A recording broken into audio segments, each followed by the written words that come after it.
Okay, so this is basically a little tutorial on how to make an object move like this with the mouse. So first thing I'm going to show is I'm going to put this over here for an example.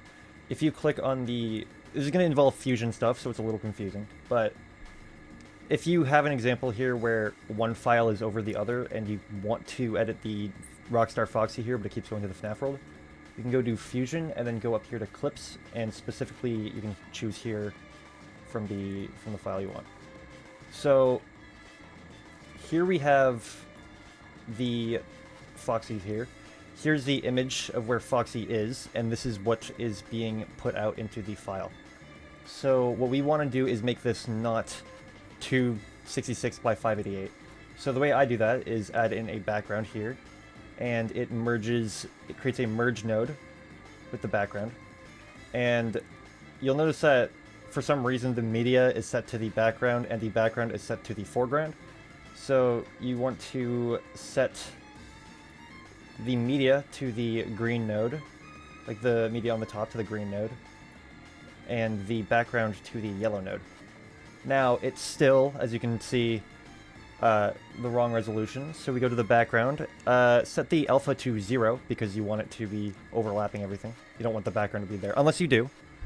And then what I do is go into settings, it's image, and then turn off auto resolution and set it to what the project is. So in this case it's 2560 by 1440 because I edit in 1440.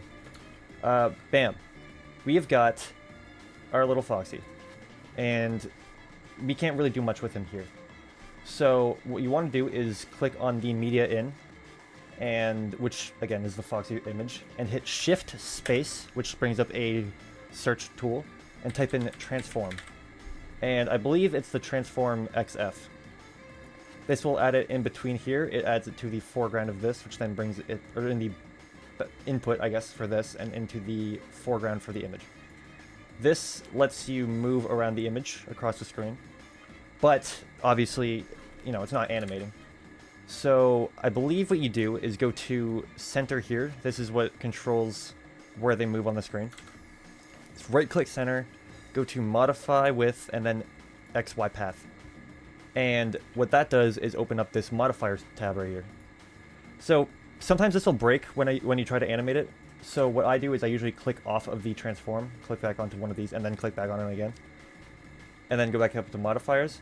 So now all you gotta do is, from here, you click and hold on here, hit play, and move it around like this.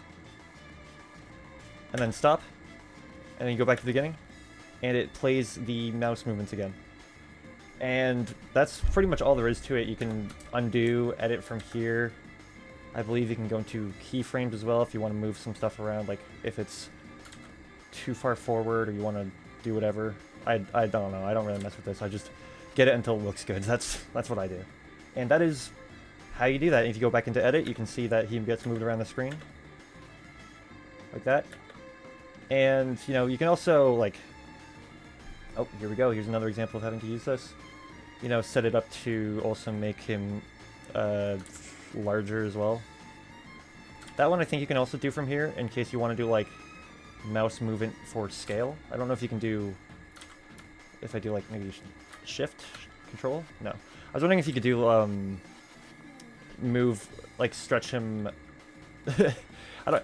stretch him like vertically and horizontally at different, not linked, not locked.